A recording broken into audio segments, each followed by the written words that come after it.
Today is something happening. It is something spiritual happening today. Why I say that? Because there is so much bickering and commentary happening today. On this day, for some reason, I don't understand what's going on. All I know is tomorrow's the Sabbath day, and maybe the Most High Yah wants to get some people straight in their walk, and maybe he wants you to call on him because y'all, we're in the last days. And when I say we're in the last days, we're in the last seconds. And we ain't got no minutes left. We got seconds. And the Most High Yah is pouring into the people, and then people are questioning, why are these people saying these things? Why don't you ask Yah? Now, y'all showed me this a while ago, maybe about 5-6 months ago, that some people who think they're Israel, they are not Israelites. You are not Israelites. You think you are because you've been lied to by the pen of the wicked scribe. And some people think you are Israelites or you're not. You're just Hebrews. He showed me there's a difference between being a Hebrew and being an Israelite. Hebrew, you are Shem. If you are Shem, you are Hebrew. Because in order to be Hebrew, you would have had to come from Shem. Eber, which is the grandson of Shem, is where we got the language and the term Hebrew from. Eber taught in Yah's school, which Shem was the head of. Eber taught in it. That's where we get the Hebrew from. It's Eber. So in order for you to be a Hebrew, there's a difference between a Hebrew and an Israelite.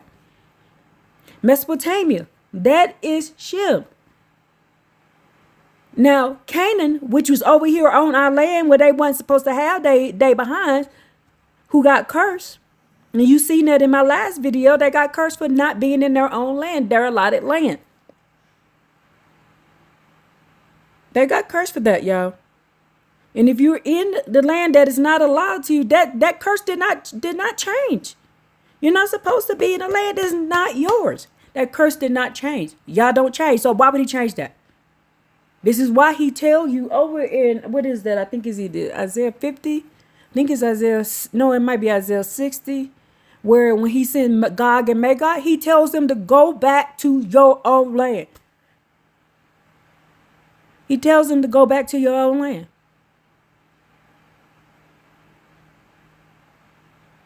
And they're going to bring us back to our land.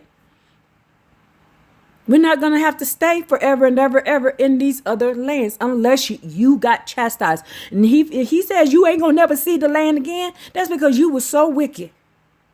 You were so wicked, he unalived you where you was. He did not allow you to come back.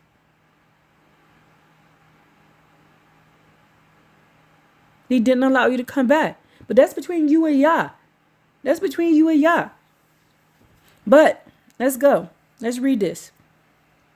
Based on the commentary in the Stone Edition Tanakh Art Scroll series, specifically regarding Jacob's blessing to Judah, in Genesis 49, 8-12, the text describes a future time where the superiority and leadership of the tribe of Judah will be recognized by all people.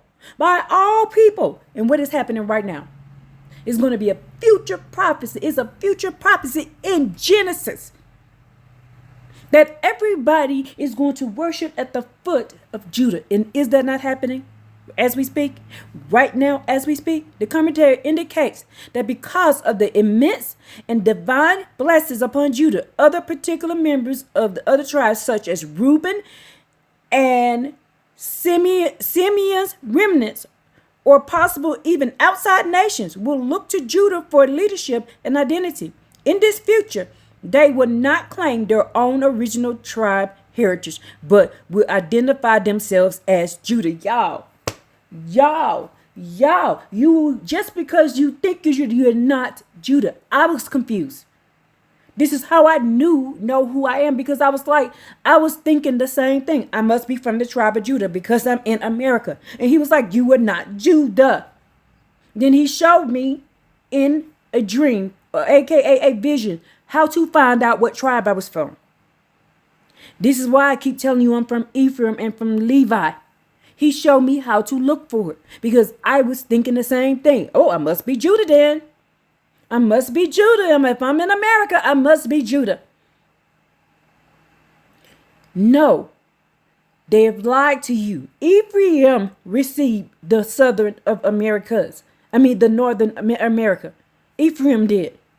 And then if you go read the scriptures, Ephraim will be found in Assyria and will be found in Mitzrayim.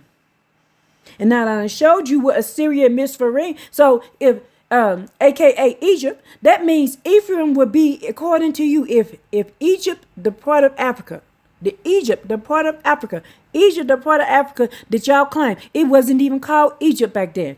It was called what was it called? If anybody remember what it was called, put it in the chat. But it wasn't even called Egypt in there. There is no place called Egypt. There is no place called Egypt. It's Mitzrayim. Egypt it translates to the word bondage. It translates to the word slavery. That's why you need to go in and read it from the Paleo Hebrew. There is no land called Egypt. There is no land called Egypt. They can't even read our book. That's why you should know that is not the place, because there ain't no place called Egypt. There is no such people as the Egyptians. There's no such people. Just like there is no land called Egypt, there is no land called Israel. If you read the Tanakh from what it truly says, there is no land called Egypt and there is no land called Israel. That's how you know you are not Yah's called. You was not called by Yah. And you need to go ask a real Israelite what that book say. Well, you wouldn't be telling somebody there's a land called Egypt, and you wouldn't be telling somebody there's a land called Israel. It wouldn't come out your mouth. You would never teach it.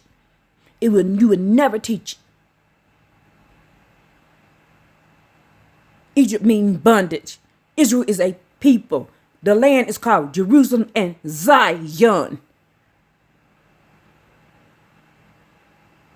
There's no place called Israel anywhere. There's no place in this book that I've read with my own two eyes. There's no land called Israel, and there's no land called Egypt. And those people don't even know. They don't even know. They think that there's a land called Egypt, and it's not. It's called Mitzrayim. That's the original name of it. Now let's keep going. So here's the full verses from the Stone Edition Tanakh. Genesis 49, 8 through 12. Judah, your brothers will acknowledge you, and your hand will be on the nape of your enemies, and your father's son will prostrate themselves to you. A lion cub is Judah from the prey. The lion cub, you pray. You are prey, Judah. You are prey to the people, my sons. You withdrew. His crouches lies down like a lion, and a lion like a lion. Who will dare rouse him? The scepter, do you know what scepter means? Scepter does not mean kingship. Scepter means what? Go look it up. Scepter means what? A branch. A branch means what? A heritage. That means who? Who is that heritage? That was David. David was living in the land of Judah, but David is not Judah. I'm finna prove it to you. David is not Judah. Watch this. The scepter shall not depart from Judah, nor a lawgiver from between his feet, until Shiloh comes. Until when? Until Shiloh comes. And to him will be a gathering of the peoples. He binds his donkey to the vine, and to the choice vine of the coat of his donkey. He washes his garment in wine, and his robe in the blood of grapes. His eyes are redder than wine, and teeth are whiter than milk. What is this talking about right here? I bet y'all don't get what he's saying. Let's read it again. Judah is going to bind his donkey to the vine. What vine? To the vine of grapes. And his choice vine to the coat of the donkey. Who is the donkey? Who is the donkey? Who is riding on the donkey? Judah is going to bind his coats, bind his donkey, bind himself to who? Jesus Christ. And he washes his garment in wine and his robe in the blood of grapes. And his eyes will be redder than wine, and his teeth whiter than milk. That's what Judah gonna do. And that's why Judah, the tribes, these people thinking they're Judah, they're thinking is a trinity. Because Judah bind his coats to idolatry and to wine and to pouring libations. The Stone Edition commentary on this section emphasizes that Judah was chosen from royalty and leadership, and that the surrounding nation tribes would acknowledge this supremacy. Wow, the text refers specifically to the brother bowing in the context of Joseph being it. It'll be Joseph. What does it say in Obadiah? Joseph will be the one. What does Obadiah say? Who will be a fire? Who will be a fire? It will be the house of Joseph. It will be Joseph who do this. Who the Messianic line is coming from? It's coming from Joseph, not Judah. He lived in the tribe of Judah when the split happened, but he is not. He's not bloodline. Listen to it. Watch it. The commentary often extends this Messianic future where the distinct between the house of Israel and the house of Judah is refined. The others adopt the lineage of Judah to find blessing. But the house of Israel is where this is coming from. The Messianic line comes from here, the house of Israel. That's why he says we will no longer be jealous of Judah. And Judah will no longer vex Ephraim. Why? Because of this prophecy right here. Y'all don't even know how to read the book. Y'all don't even know how to read the book. I've been saw this, and I've been trying to get y'all to read it. But now, since y'all want to argue and fight with somebody, that's why he said, come to the wise women. Contemplate and come to the wise women. Because he's showing the daughters of Zion stuff he ain't showing y'all. And that's why he said the house of Jacob would be defiled. Who's the house of Jacob? Didn't we define that the house of Jacob is what? The house of Jacob is who? The women. And the house of Israel is who? The men. And the Most High Yah says in Isaiah that the Most High Yah will not gather Israel into the house of Jacob. Turn back to him. He said, I want that, but he said that he just broke it down to you. I will not gather Israel, the men, into the house of Jacob, the women. Turn back to me. But y'all don't like this because you are too busy admiring and worshiping at the foot of a man. I keep telling y'all better stop worshiping at the feet of man. Y'all doing a whole lot of sin and stuff that y'all didn't even realize y'all doing. These men out here, look, it says it right here. The Stone commentary, this section. And I wish it show it. The house of Israel. Let me see if I can get it to show it. Hold on. The fascination and the nuanced interpretation of the text that touches some of the most complex themes of the Tanakh and the tensions between the tribe, Masonic line, and the future identity of the children of Israel. Now, the Stone Edition Tanakh, published by the Art Scrolls, draws heavily on the classical commentaries like Redash, Rambam, Onkelos. You are highlighting a recurring theme in Jewish tradition, the authenticity of Judah and how the other tribes react to it. Below, there are key passages you reference in Genesis 49, along with the traditional commentaries perspective found in sources like the Stone Edition. So these things are only found in the Stone Edition. Y'all, this is in the book that I read. Genesis 49, 8-12, the blessings of Judah. And the Stone commentary emphasizes that the Judah was granted the monarchy because he confessed his role in the incident with Tamar, shows him his humility required of leadership. But Judah, your brother, shall acknowledge you. Your hand will be at your enemy's neck. Your father's son will bow to you.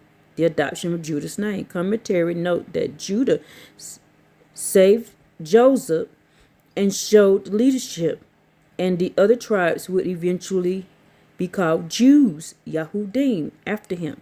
The Reuben and Semite perspective Traditional midrash suggests that after Reuben lost the birthright and Simeon was rebuked for his violence, they looked to Judah's success. Their knowledge mentioned in verse 8 implies that they willingly accept his sovereignty, sometimes to the point of identified with the tribe's success over their own.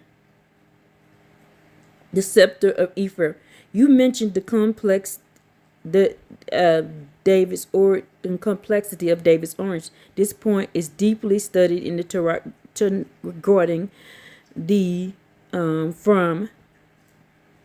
regarding the tradition that the house of Joseph, Saul, Benjamin, Ephraim, to the house of Judah, David. The scepter shall not depart from Judah, nor shall it's among his descendants unto Shiloh arrives. Ooh, Shiloh. Bethlehem, Ephraim. You are correct that Bethlehem and Ephraim are often called Ephraim. So Ephraim, you're correct, Ephraim. And sometimes referred to as the tribe of Ephraim. It's the tribe of Ephraim. Okay, let's read. Based on the commentary in the Stone Edition Tanakh Art Scroll regarding Genesis 49, 8, and 12. We went over this already about Reuben and Judah and their respect. The scepter. Now this is what you need to read. The scepter, David. Who is the Messiah? The scepter, David. The Ephraite, Bethlehem. Stone Edition commentary. The scepter, royalty belonging to the tribe of Judah, cumulating in David, and the ultimate Messiah, Shiloh. Who is Shiloh? Who is Shiloh? Until Shiloh. Who is Shiloh? David. Ultimate. He is the ultimate Messiah, the ultimate anointed. There will be no more anointed. He is the king for kings. He is the king forever. Location. The Stone Edition emphasizes that Bethlehem, Ephraim, is the birthplace of King David, the designated spot for the Messianic king. That's where he was born. But that don't mean he's not Ephraim, y'all. Let's do this. Joseph, Ephraim, and the New Kingdom. Joseph ruled while Judah holds the scepter kingship. Joseph is the blessed with immense material prosperity and strength. The Stone Edition notes that Joseph is often portrayed as a flame that destroys the evil of Esau. It'll be Joseph. Joseph, Ephraim as a savior. The book Obadiah 1:21 speaks of saviors or deliverers who will ascend Mount Zion. The commentary generally interprets these figures as leaders from the tribes, often identifying Joseph as the key figure in defending the faith against the forces of Esau, Edom. The Stone Edition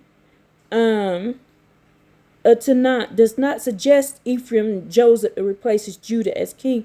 Instead, it highlights the dual role where Joseph Ephraim brings prosperity and strength, while Judah provides a monarch, Messianic leadership. Who is that Messianic leadership? It says until Shiloh. Until Shiloh. Who is Shiloh? Who is Shiloh? We just found out that Shiloh is David. Until Shiloh. After Shiloh is gone, it will always be there until Shiloh, who is David. After that, read the language. Until Shiloh. Oh, I'm sorry.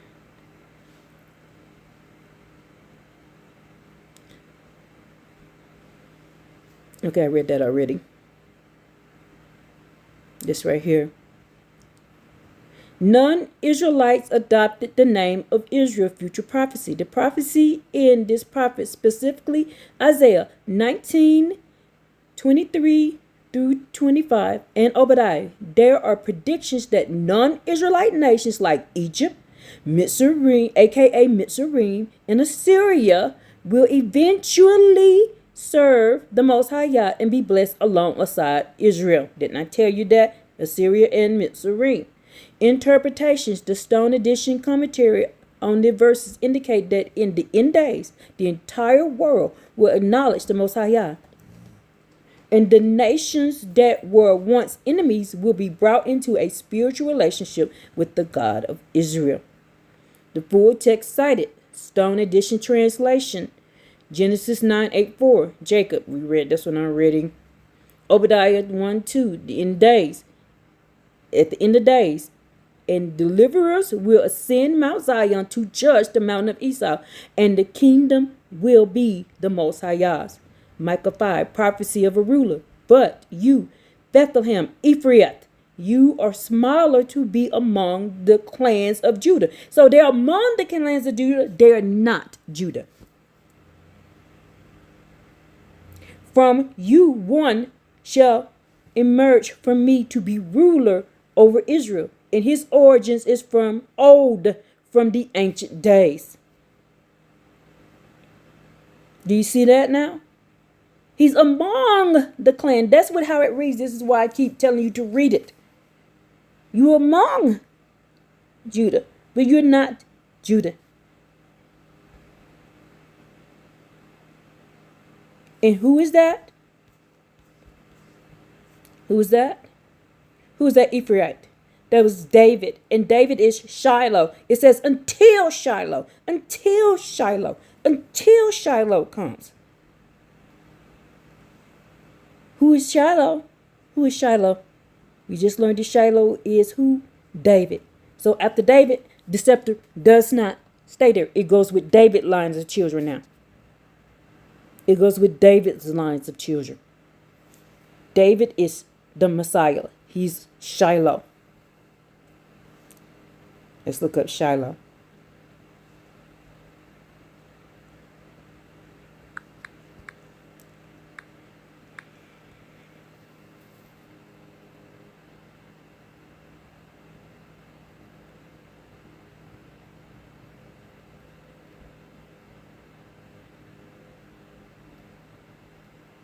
In Paleo Hebrew, the classic Jewish commentaries such as Stone Editions and the word Shiloh in Genesis 49:30 compares deep symbolic prophetic because Paleo Hebrew used pictographs each letter.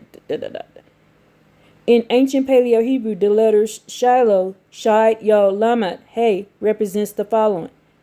The picture teeth, meaning to consume, destroy, sharpener. Picture of a arm and a hand, meaning to work, make, throw. Lamed, a picture of a shepherd's staff, meaning to lead, guide, and authority. Hey, a picture of a man with raised arm, meaning to reveal, behold, the one whose hand guides, revives peace. He who holds the staff. Who was that? That's David. Until Shiloh come, until David came. So then David came, David came, David came, David came, David came, and his child. Come on now. Come on. Come on. David is the Messiah. When David came, that was it. Okay? So stop it. Let's give y'all the praise and all the glory. I don't know what the energy is today. The energy today, people are just wanting to do their own thing and not do what y'all said. I'm not teaching what I said. I'm teaching what thus says the Most High Yah. I'm teaching what y'all showed me, how to find these things. And until you start, thank you. You hear that? I'm teaching what y'all showed me, not what I want. Give y'all the praises and all the glory and all the esteem. And it's his mouth that the words come out. It's what y'all says goes, not what you say. It is not about you. It's not about me. It's not about nobody else. It's not about a clan or this. It's what y'all said is going to happen. Joseph rules in the end. He rules in the end. If you don't like it, tough it out. It is what it is. All praise is the Most High Yah and him alone. Hallelujah.